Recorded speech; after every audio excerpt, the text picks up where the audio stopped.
Hello and welcome to NCERT camp. इस video में हम लोग देखेंगे CBSE class 12 geography chapter 6 secondary activities से बहुत ही important topic classification of manufacturing industries. आगे बढ़ने से पहले रिक्वेस्ट करूंगा, अगर आपने चैनल सब्सक्राइब नहीं किया है तो चैनल को सब्सक्राइब करें। आपकी कोई भी डाउट इंक्वायरी होती है तो आप हमसे टेलीग्राम, फेसबुक और इंस्टाग्राम में जुड़ के क्वेश्चन पूछ सकते हैं। नाउ इस वीडियो में कौन कौन से टॉपिक्स पे हम लोग बात करने वाले हैं, तो यहाँ आप देख सकते हैं कि हम लोग बात करेंगे इंडस्ट्री की क्लासिफिकेशन पे। Classification on the basis of size, on the basis of raw material inputs, on the basis of output and product and on the basis of ownership। Detail में बात करेंगे। सबसे पहले हम लोग यहाँ पे देखें कि जैसे हम लोग देख सकते हैं कि इंडस्ट्री को क्लासिफिकेशन कुछ इस तरह से हमने किया है ना, ये बुक में जो गिवन है।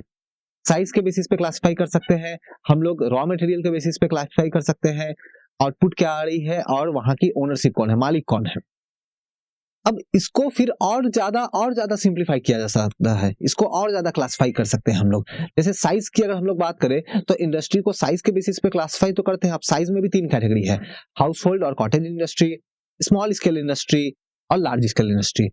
फिर इसी तरह से रॉ मटेरियल की अगर बात करें तो यहाँ पांच कैटेगरी है, agro based industry, mineral based industry, chemical based industry, forest based industry, animal based. Then अगर हम लोग बात करें आउटपुट की, अगर बात करें तो बेसिक गुड्स बना रहे हैं कि कंज्यूमर गुड्स बना रहे हैं।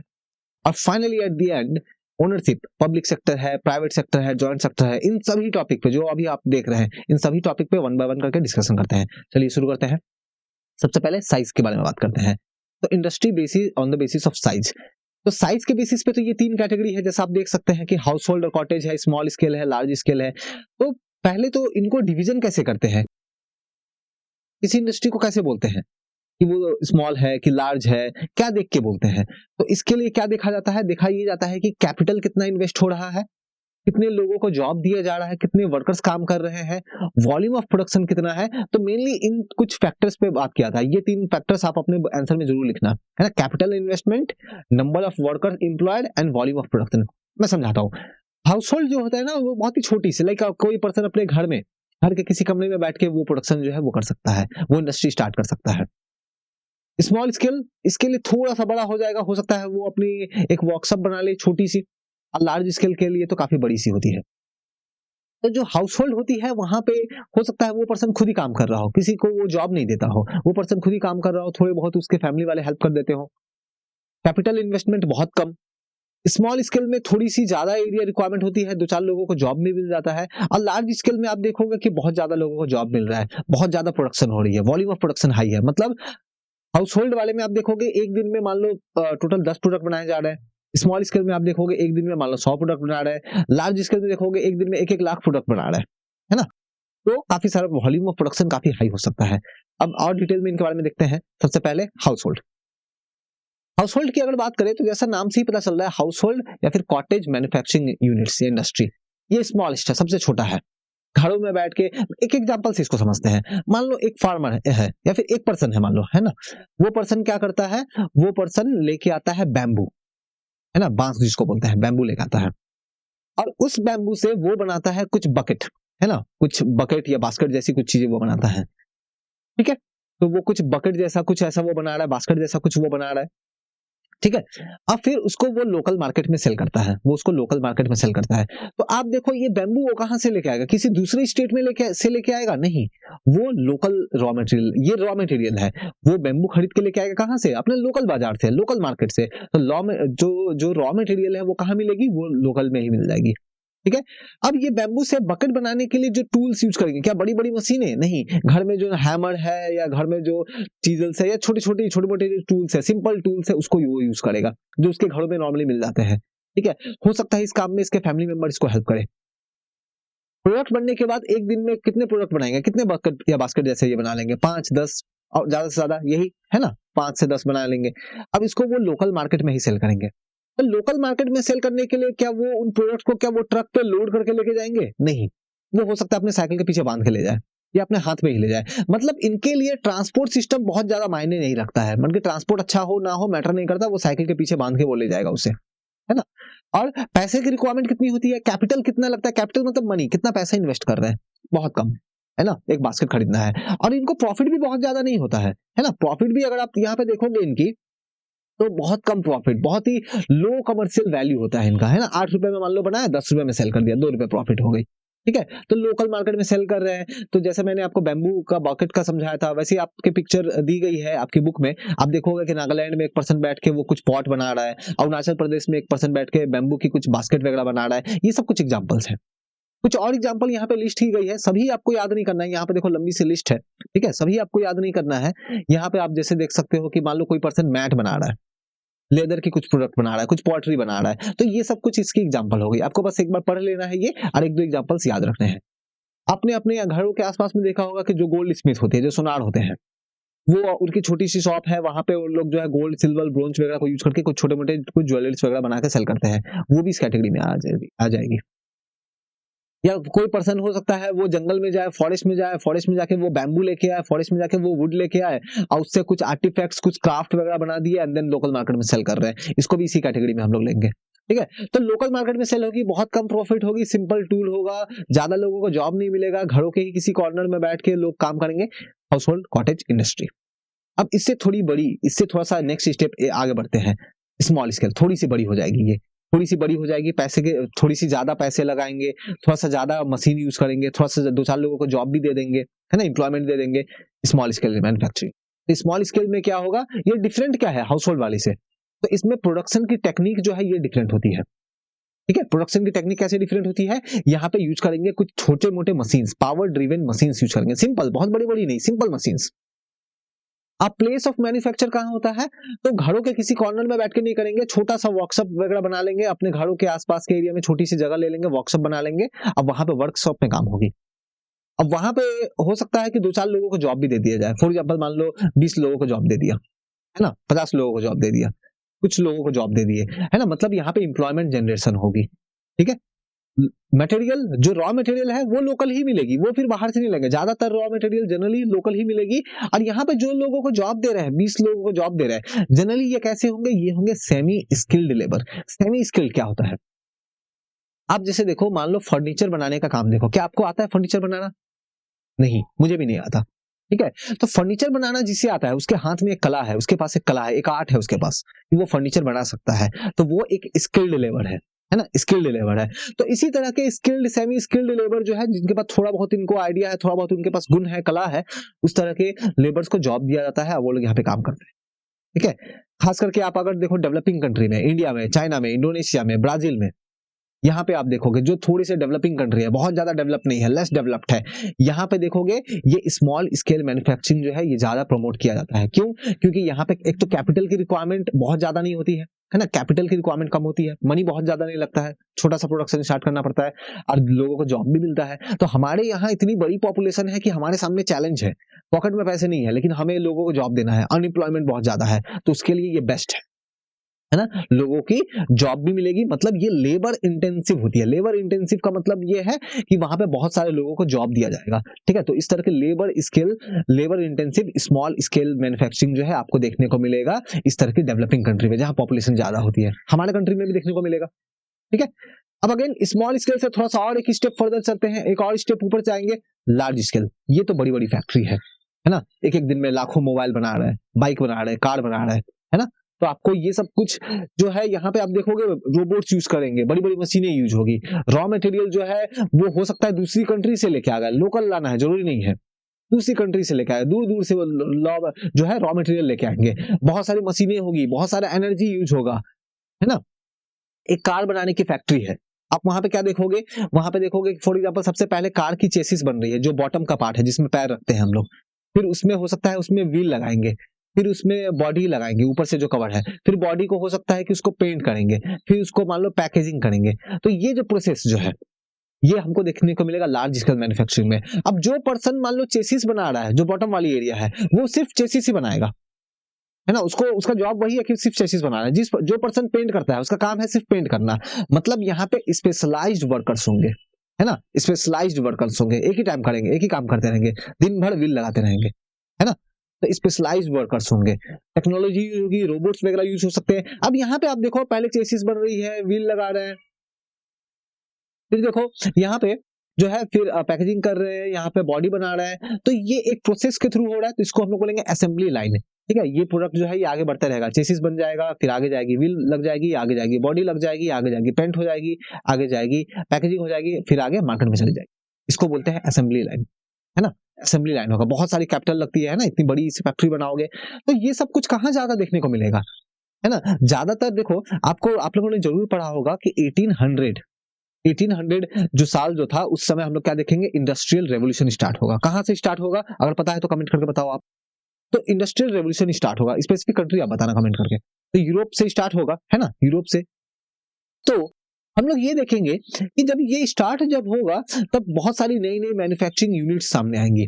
एज अ रिजल्ट हमें ये जो बड़ी-बड़ी लार्ज स्केल मैन्युफैक्चरिंग यूनिट्स है, ये हमें देखने को मिलेंगे डेवलप कंट्री में, यूरोप में, अमेरिका में, यूनाइटेड किंगडम में, जर्मनी में, फ्रांस में, है ना?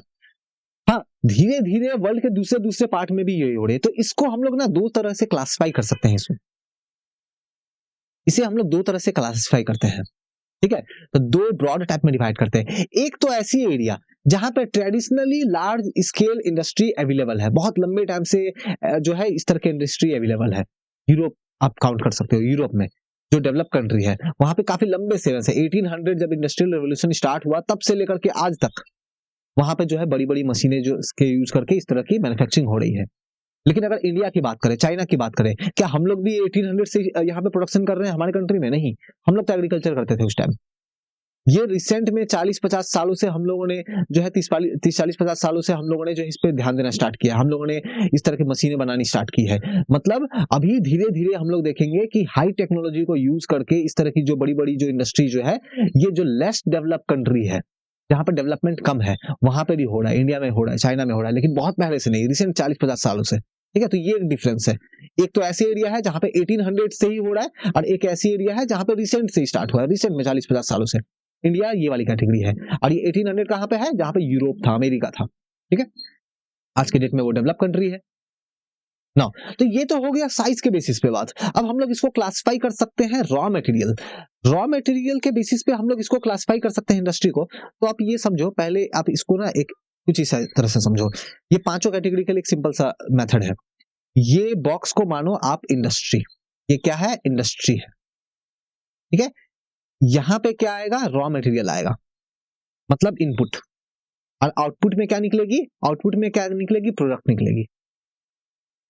आप अगर मान लो एग्रीकल्चर करके कुछ रॉ मटेरियल लेके आते हो, अब उसका कुछ प्रोडक्ट बना देते हो, तो ये इंडस्ट्री को क्या बोलेंगे? Agro based industry. आप मान लो मिनरल कुछ लेके आते हो और उस मिनरल का कुछ प्रोडक्ट बना देते हो, तो हम लोग इसको बोलेंगे मिनरल बेस्ड इंडस्ट्री। आप अगर मान लो केमिकल लेके आते हो, केमिकल से कुछ बना देते हो प्रोडक्ट, तो इस इंडस्ट्री को बोलेंगे क्या? Chemical based industry. इसी तरह से फॉरेस्ट या एनिमल हो सकता है। तो वन बाय वन करके इनको देखते हैं। चलो, सबसे पहले agro based industry. Agro agriculture, खेती बाड़ी, है ना, जो फार्मर्स करते हैं। तो एग्रो बेस्ड इंडस्ट्री में क्या होता है? जैसे मैंने आपको बताया कि इंडस्ट्री होगी, इंडस्ट्री के रॉ मटेरियल क्या होगी? रॉ मटेरियल कहां से आएगी? रॉ मटेरियल का कोई केमिकल होगी? नहीं, रॉ मटेरियल क्या होगी? ये कोई एग्रीकल्चर रिलेटेड थिंग होगी, कोई एग्रीकल्चर से आया हुआ सामान रहेगा, और फिर उसके कुछ प्रोडक्ट बना दिए जाएंगे। एक एग्जांपल समझते हैं। आप वीट लेके आओ, एग्रीकल्चर प्रोडक्ट है ना, खेती बाड़ी करके फार्मर्स जो ग्रो करते हैं, तो वीट लेके आओ, वीट का आपने बिस्किट बना दिया, वीट का आपने बिस्कुट बना दिया, है ना। तो ये इंडस्ट्री को क्या बोलेंगे? Agro based industry. आप कॉटन लेके आओ, कॉटन कॉटन की बॉल्स लेके आओ, अब उसकी आप टेक्सटाइल बना दो, कपड़े बना दो, टेक्सटाइल बना दो आप। तो ये भी क्या हो जाएगी? एक एग्जांपल एग्रो बेस्ड इंडस्ट्री के। आप फ्रूट लेके आओ, फ्रूट का जूस बना दो, एग्रो बेस्ड इंडस्ट्री। आप मैंगो लेके आओ, उसके अचार बना दो, पिकल बना दो, तो वो इंडस्ट्री को क्या बोलेंगे? हम लोग एग्रो बेस्ड इंडस्ट्री। तो एग्रो बेस्ड इंडस्ट्री में क्या होता है? हम लोग एग्रीकल्चर से रिलेटेड कोई प्रोडक्ट को लेके आते हैं, कुछ रॉ मटेरियल को लेके आते हैं, उसको प्रोसेस करते हैं, है ना, इंडस्ट्री में लेके जाते हैं, उसको प्रोसेस करते हैं, ठीक है, और फिर प्रोसेस करके उसकी एक प्रोडक्ट बनाते हैं। उस प्रोडक्ट को सेल करेंगे रूरल एरिया में, अर्बन एरियाज में, और वो जो इंडस्ट्री जो है उस इंडस्ट्री को बोलेंगे एग्रो बेस्ड इंडस्ट्री। समझ में आया? ठीक है, now next, agro based industry के अंदर में ही 2 और टॉपिक है, ये टॉपिक करना है। तो आगे जो 2 आने वाली टॉपिक है ना, वो इसी टॉपिक के अंदर में ही है। ठीक है, सबसे पहले फूड प्रोसेसिंग। देखो, एग्रो बेस्ड इंडस्ट्री में क्या था कि एग्रीकल्चर से कुछ प्रोडक्ट आप लेके आते हो इंडस्ट्री में, रॉ मटेरियल है वो, और फिर उससे आप कुछ प्रोडक्ट बना देते हो। फूड प्रोसेसिंग भी सेम है, वही है, ठीक है, कुछ डिफरेंस नहीं है। बस यहाँ पे ये है कि यहाँ पे जो रॉ मटेरियल होगा ना, वो फूड से रिलेटेड कोई आइटम होगा, फूड से रिलेटेड कोई आइटम होगा। जैसे फॉर एग्जांपल आप मैंगो लेके आए, मैंगो लेके आए, आपने जूस बना दिया उसका, ठीक है, तो आप इसको क्या बोलेंगे? ये एग्रो बेस्ड इंडस्ट्री है। यस। क्या ये फूड प्रोसेसिंग यूनिट है? क्या ये फूड प्रोसेसिंग इंडस्ट्री है? यस। मतलब यहाँ पे फूड रिलेटेड कोई आइटम है। हो सकता है ये जूस में आप जो है ये जूस लंबे टाइम तक आपको यूज करना है ना, बॉटल में पैक करके 1 साल तक 2 साल तक रहेगी, या आपने अचार खाते होगे, आप पिकल जो खाते होगे, है ना, तो उसको जो काफी लंबे टाइम तक हम लोग रखना चाहते हैं, प्रिजर्व करना चाहते हैं, तो उसमें क्या होती है, फूड प्रोसेसिंग में हम लोग तरह तरह की प्रिजर्विंग टेक्निक यूज करेंगे। हम लोग ड्राई करेंगे चीजों को, हम लोग फर्मेंट करेंगे, हम लोग पिकलिंग करेंगे, है ना। तो फूड प्रोसेसिंग में ये सब कुछ होता है, आप लोगों ने जरूर पढ़ा होगा। ठीक है, तो ये है फूड प्रोसेसिंग। तो फूड प्रोसेसिंग में क्या होता है, हम लोग रॉ मटेरियल में कोई एग्रीकल्चर रिलेटेड प्रोडक्ट लेके आते हैं, अब उससे कुछ फूड प्रोडक्ट बनाते हैं। ठीक है, उसको लंबे टाइम तक सेव करने के लिए हम लोग उसमें कुछ प्रिजर्वेटिव्स वगैरह भी ऐड करते हैं, हम लोग ड्राई करते हैं, हम लोग फर्मेंट करते हैं, पिकलिंग करते हैं। ठीक है, तो ये याद रखना है, बस यही। नेक्स्ट, ये टॉपिक भी उसी के अंदर में है, एग्री बिजनेस। एग्री बिजनेस का एग्री मतलब एग्रीकल्चर, बिजनेस। अगेन इसको एक एग्जांपल से समझते हैं, अच्छा समझ में आएगा। देखो, जो टी की प्लांटेशन होती है, जहां पे चाय पत्ती टी जहां पे ग्रो होता है ना, टी गार्डन जहां पे होती है, बहुत बड़ी एरिया होती है, बहुत बड़ी एरिया। वहां पे फॉर एग्जांपल 100 लोग काम कर रहे हैं, लेकिन क्या ये 100 लोग जो काम कर रहे हैं उस टी गार्डन में, वो क्या उसके मालिक होते हैं, ओनर होते हैं? नहीं, वो होते हैं वर्कर्स, टी गार्डन के वर्कर्स होते हैं। ठीक है, वो टी गार्डन के वर्कर्स होते हैं। उसका जो ओनर है, मालिक है, वो तो कहीं और है। वो क्या करता है, वो इन 100 लोगों को सैलरी देता है, सैलरी देता है, और ये 100 लोग जो है यहाँ पे टी ग्रो करेंगे। क्या ग्रो करेंगे? टी। अब फिर इस टी, बहुत सारी टी ग्रो होगी, और ये टी को क्या ये लोग खुद पी जाएंगे? नहीं, ये लोग उसको मार्केट में सेल करेंगे। मतलब यहाँ पे जो प्रोडक्शन हो रहा है, यहाँ पे जो एग्रीकल्चर किया जा रहा है, टोटली कमर्शियल एम को ध्यान में रख के किया जा रहा है ना, सेल करने के पर्पज से किया जा रहा है। ठीक है, अब यहाँ पे अब तुम देखोगे, जो पर्सन इसका ओनर है, इसको बहुत ज्यादा नॉलेज में भी शायद ना हो इस टी के बारे में, है ना, बहुत ज्यादा टी ग्रो करने के, या फिर बहुत ज्यादा इंटरेस्ट ना हो। इसको तो मतलब होगा सिर्फ प्रॉफिट से, है ना, कि यहाँ पे इसकी ज्यादा से ज्यादा प्रॉफिट होनी चाहिए, प्रॉफिट से इसका मतलब है। ठीक है, तो जनरली एग्रो बिजनेस में हम लोग ये देखेंगे कि ये एक इंडस्ट्रियल एक्टिविटी है। ओके, यहाँ पे हम लोग ये देखेंगे कि जो पर्सन है वो एग्रीकल्चर के कहीं बाहर का पर्सन है। ठीक है, हाँ, ये पर्सन जो है ये बहुत ज्यादा कैपिटल इन्वेस्ट करेगा, बहुत सारे पैसे इन्वेस्ट करेगा। यहाँ पे 100 लोगों को सैलरी देना है, कम तो पैसा नहीं होता है। हो सकता है यहाँ पे बहुत सारी मशीनें यूज किए जाएगा, बहुत बड़ी एरिया है, इरिगेशन करने के लिए क्या हाथ से पानी तो नहीं डालेंगे, मशीनें यूज होगी, पाइपलाइंस वहां पे होंगी, है ना, बहुत बड़ी साइज होगी, लार्ज स्ट्रक्चर होगा, वहां मैनेजर होंगे, असिस्टेंट मैनेजर होंगे संभालने के लिए, है ना, काफी सारे केमिकल्स यूज किए जाएंगे। तो ये सब कुछ फीचर है एग्रो फैक्ट्रीज का, एग्रो इंडस्ट्रीज का। आई होप आपको समझ में आया होगा। कोई भी डाउट है तो आप बिल्कुल कमेंट करके बताओ, मैं बिल्कुल आपको एक्सप्लेन करूंगा। अगली जो कैटेगरी है, तो अभी तक हम लोगों ने 2 कैटेगरी देख लिया, एक तो एग्रीकल्चर वाला था, सॉरी, एक तो साइज वाला था, और दूसरा था रॉ मटेरियल, है ना, रॉ मटेरियल। तो रॉ मटेरियल में हम लोगों ने एग्रीकल्चर देखा। ठीक है, अब रॉ मटेरियल के अंदर में ही हम लोग देख रहे हैं मिनरल। अब मिनरल को यूज करेंगे, तो जैसा मैंने समझाया था, अगर इनपुट में रॉ मटेरियल में मिनरल यूज करेंगे और उससे अगर कुछ प्रोडक्ट बना देंगे, तो इसको बोलेंगे, इस ऐसी इंडस्ट्री को क्या बोलेंगे? Mineral based industry. तो रॉ मटेरियल कोई मिनरल होगा, यानी कि, है ना। अब देखो, मिनरल अलग अलग तरह की चीजें हो सकती है। ये कोई मेटल हो सकता है, जैसे आयरन।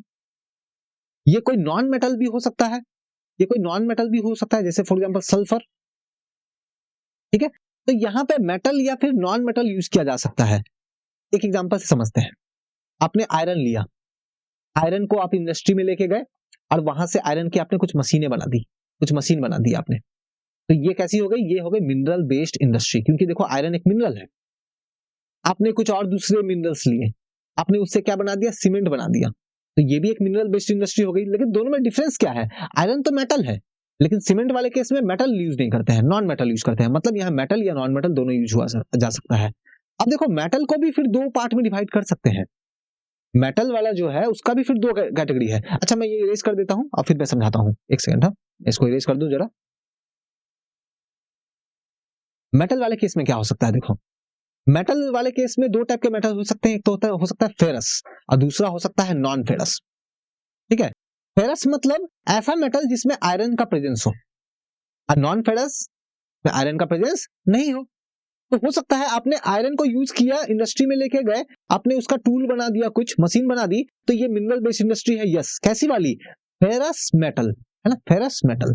दूसरा एग्जांपल, आप करते हो, आप कॉपर लेके आते हो, आप कॉपर लेके आते हो, अब कॉपर से आप कुछ टूल बना लेते हो, कुछ मशीन बनाते हो।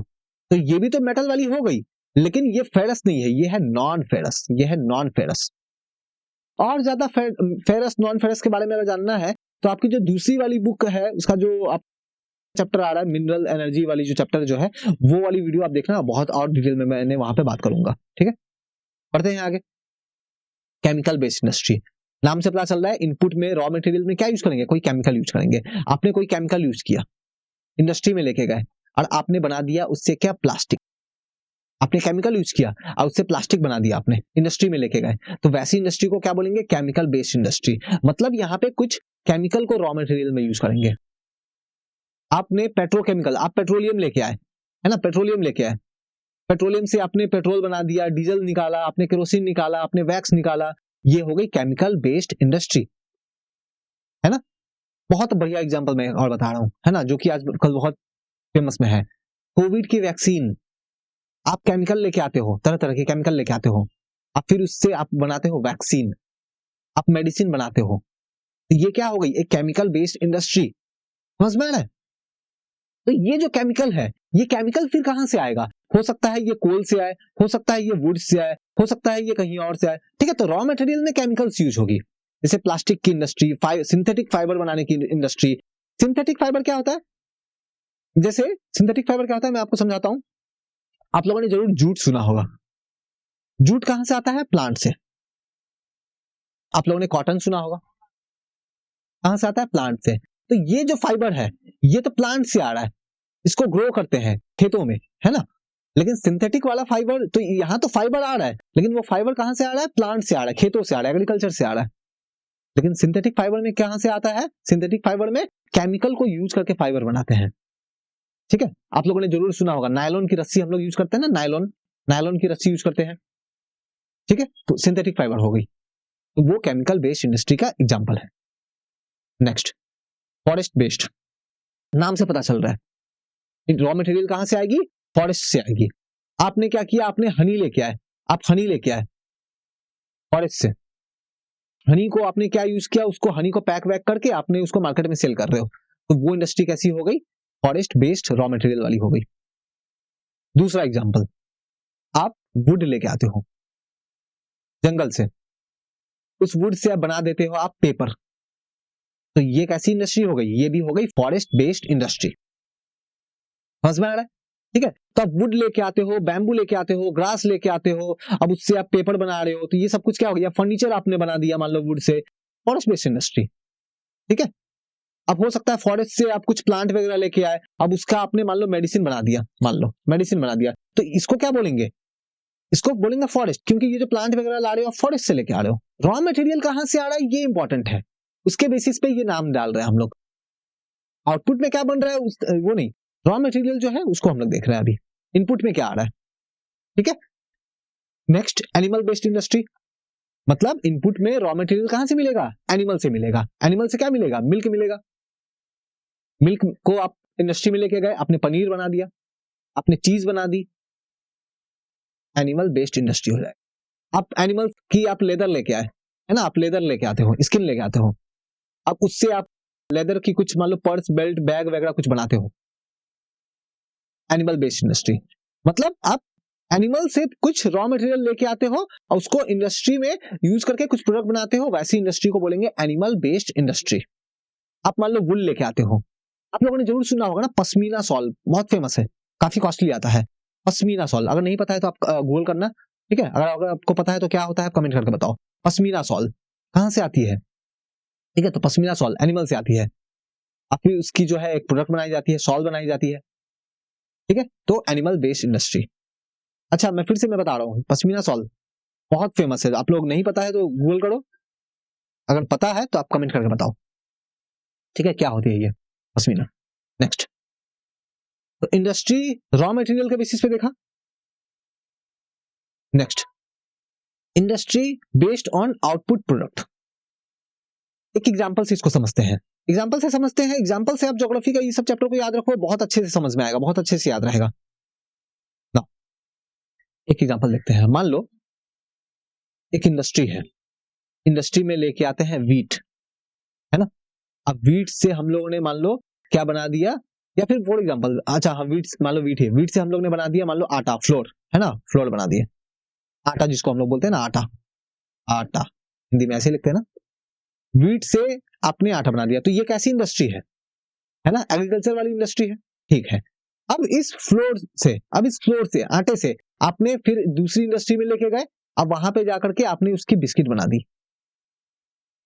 तो आप यहाँ पे एक चीज नोटिस करो कि ये जो फ्लोर जो बना था, आटा जो बना था, ये अपने आप में एक प्रोडक्ट है ना।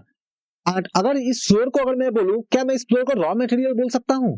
क्या इस फ्लोर को रॉ मटेरियल बोल सकता हूं? हाँ बोल सकते हैं, इस वाली इंडस्ट्री के लिए, ये वाली इंडस्ट्री के लिए, क्योंकि यहाँ पे तो रॉ मटेरियल यही है, फ्लोर आ रहा है, फ्लोर से बिस्किट बना रहा है। लेकिन यहाँ पे अगर आप देखोगे तो फ्लोर इस वाले इंडस्ट्री के लिए तो प्रोडक्ट है, मतलब एक ही चीज रॉ मटेरियल भी हो सकता है, प्रोडक्ट भी हो सकता है। समझ में आ रहा है? एक ही चीज रॉ मटेरियल भी हो सकती है, प्रोडक्ट भी हो सकती है। नाउ तो ये जो है बहुत ही बेसिक सा आइटम है, ठीक है। तो इसमें हम लोग क्या या फिर एक और एग्जांपल से मैं समझाता हूं। फॉर एग्जांपल आयरन की ओर लेके आते हैं, आयरन ओर इंडस्ट्री में लेके गए, आपने उससे आपने उससे स्टील बना दिया, क्या बना दिया? स्टील। लेकिन फिर आप बाद में उस स्टील को लेके जाते हो दूसरी इंडस्ट्री में, आप बनाते हो उससे कुछ मशीन बनाते हो। तो यहाँ पे देखो, यहाँ इस वाली इंडस्ट्री के लिए स्टील क्या है? आउटपुट है, प्रोडक्ट है। लेकिन इस वाली इंडस्ट्री के लिए स्टील क्या है? रॉ मटेरियल है। मतलब एक ही चीज रॉ मटेरियल और प्रोडक्ट दोनों हो सकती है अलग अलग इंडस्ट्री के लिए। तो हम लोग ये देखते हैं कि जैसे आयरन या स्टील की बात करें तो ये रॉ मटेरियल है बहुत सारी चीजों के लिए, ठीक है। तो स्टील को क्या बोलेंगे? ये स्टील जो है यहाँ पे क्या हो रही है, हम लोग किसी दूसरी इंडस्ट्री से लेके आ रहे हैं, है ना। तो the industry whose products are used to make goods by use them as raw material are called basic industry. ऐसी इंडस्ट्री जिनके प्रोडक्ट को यूज किया जाए किसी दूसरे इंडस्ट्री में एज ए रॉ मटेरियल, वैसे इंडस्ट्री को बोलेंगे बेसिक इंडस्ट्री। मतलब ये जो पहली वाली है ना, इसको बोलेंगे बेसिक इंडस्ट्री।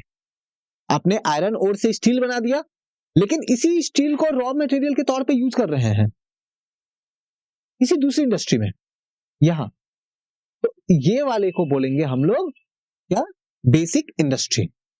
आई होप आपको समझ में आया होगा बेसिक इंडस्ट्री क्या होती है। नाउ नेक्स्ट आगे देखते हैं। The consumer goods industry produce goods which are consumed by consumer directly.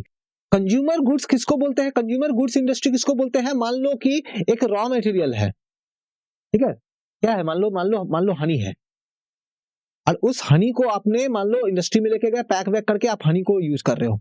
मतलब ये प्रोडक्ट को फिर आप और कहीं पे यूज नहीं करोगे, अब डायरेक्टली इसको आप खाना है, डायरेक्टली अब इसको जो है इसको कंज्यूम करना है, इसको बोलेंगे कंज्यूमर गुड, ठीक है, कंज्यूमर गुड। आपने मान लो कोई रॉ मटेरियल लिया, उससे आपने कुछ प्रोडक्ट बना दिया, है ना, उससे आपने कुछ प्रोडक्ट बना दिया, अब उस प्रोडक्ट को अब और कहीं पे किसी दूसरी इंडस्ट्री में रॉ मटेरियल के तौर पे यूज नहीं करेंगे, उस प्रोडक्ट को डायरेक्टली अब कंज्यूम करना है, तो इसे क्या बोलेंगे? कंज्यूमर गुड्स बोलेंगे, कंज्यूमर गुड्स बेस्ड इंडस्ट्री। एक और एग्जांपल देख लेते हैं। मान लो एक इंडस्ट्री में आपने क्या किया, कुछ केमिकल लिया और उससे बना दिया सोप, साबुन नहाने के लिए। अब क्या इस सोप को as a raw material use करोगे कहीं और पे? नहीं, अब सोप को तो डायरेक्टली यूज करेंगे हम लोग। तो ये वाली इंडस्ट्री कैसी हो गई? ये हो गई कंज्यूमर बेस्ड इंडस्ट्री हो गई, नॉन बेसिक हो गई, है ना। कंज्यूमर नॉन बेसिक है, ठीक है। तो नॉन बेसिक और इसमें डिफरेंस आपको याद रखना है, ठीक है। Next, industry based on ownership. मालिक कौन है? देखो, किसी भी इंडस्ट्री के गवर्नमेंट मालिक हो सकती है, कोई प्राइवेट पीपल मालिक हो सकता है, जैसे मैं हो सकता हूं मालिक, आप हो सकते हो, या फिर हो सकता है कि गवर्नमेंट, या फिर हो सकता है कि गवर्नमेंट प्लस प्राइवेट पीपल दोनों मालिक हो सकते हैं। ऐसी इंडस्ट्री जहां पे सिर्फ ओनरशिप गवर्नमेंट के पास होता है, वैसी इंडस्ट्री को बोलते हैं पब्लिक सेक्टर। हम लोग बहुत बार बोलते हैं ना पीएसयू, पब्लिक सेक्टर अंडरटेकिंग्स। तो आप अपने आसपास में आप देखो, कोई बैंक आप एग्जांपल में ले सकते हो। अगर कोई एक ऐसी बैंक, जैसे फॉर एग्जांपल आरबीआई, आरबीआई को क्या बोलोगे आप? है ना, आरबीआई को क्या बोलोगे? ये पीएसयू है, पब्लिक सेक्टर अंडरटेकिंग है। अच्छा, इंडस्ट्री नहीं है लेकिन पब्लिक सेक्टर अंडरटेकिंग तो है। या फिर कोई गवर्नमेंट की ऐसी कंपनी, मान लो SAIL, steel authority of India limited, ये गवर्नमेंट की एक कंपनी है जो स्टील बनाती है, ठीक है, गवर्नमेंट की कंपनी है जो स्टील बनाती है, इसका मालिक कौन है? गवर्नमेंट है, इंडियन गवर्नमेंट है, तो इसको बोलेंगे पब्लिक सेक्टर। ये क्या है? Public sector. पब्लिक का है, पब्लिक का है मतलब हम सभी का है, मेरा है, आपका है, सिटीजन ऑफ इंडिया का है, गवर्नमेंट कंट्रोल करती है इसको। तो सेल ये होता है, ठीक है, सेल ये एक एग्जांपल है। प्राइवेट सेक्टर कौन सा हो जाएगा? प्राइवेट सेक्टर कौन सा हो जाएगा? मान लो जैसे रिलायंस कंपनी की कोई मान लो जैसे फेसबुक, मान लो गूगल, रिलायंस कंपनी, तो यहां पे मालिक कौन है? कोई प्राइवेट पीपल है, या फिर आपकी कोई इंडस्ट्री अगर है तो कोई प्राइवेट पीपल है ना, तो इसको बोलेंगे प्राइवेट सेक्टर। प्राइवेट सेक्टर में कौन मालिक होगा? कोई प्राइवेट पीपल होगा, आप होगा, मैं होंगे, कोई प्राइवेट ऑर्गेनाइजेशन उसको कंट्रोल करेगा, है ना। नाउ ये दोनों में एक डिफरेंस है। जनरली आपको सोशलिस्ट कंट्री जो है, जो सोशलिस्ट कंट्री जो होती है, वहां पे आपको देखेंगे कि बड़ी बड़ी कंपनी जो है उसका मालिक जनरली गवर्नमेंट ही होती है, पब्लिक सेक्टर बहुत सारे होते हैं। और जहां पे कैपिटलिस्ट कंट्री होती है वहां पे आप देखोगे कि प्राइवेट सेक्टर की बहुत सारी कंपनियां होती है, ठीक है। सोशलिस्ट कंट्री 100% सोशलिस्ट तो कोई नहीं है, लेकिन फिर भी आप एग्जांपल के लिए आप रशिया ले सकते हो या चाइना ले सकते हो, 100% कोई नहीं है, ठीक है। कैपिटलिस्ट वाले केस के लिए आप अमेरिका ले सकते हो, ठीक है। नाउ अब थर्ड कैटेगरी, ज्वाइंट सेक्टर। नाम से पता चल रहा है ज्वाइंट होगा, इसका ज्वाइंट गवर्नमेंट और प्राइवेट दोनों लोगों का, पब्लिक प्राइवेट दोनों मिला हुआ रहेगा।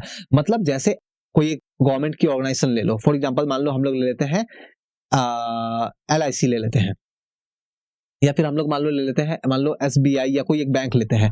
तो SBI में मान लो गवर्नमेंट, SBI में आप देखो गवर्नमेंट जो है, गवर्नमेंट के पास मान लो 80% कंपनी की मालिक कौन है? गवर्नमेंट है। और 20% का मालिक, फॉर एग्जांपल मैं एग्जांपल के लिए समझा रहा हूं, 20% का मालिक मान लो कौन है? तो मान लो कोई कंपनी है, कोई प्राइवेट कंपनी है, तो SBI को क्या बोलेंगे? हम लोग बोलेंगे ज्वाइंट सेक्टर, ठीक है।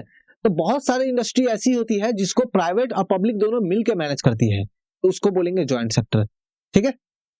जनरली जो मिक्स्ड इकोनॉमीज जो होती है, यहाँ पे पब्लिक और प्राइवेट सेक्टर आपको दोनों देखने को मिलेंगे।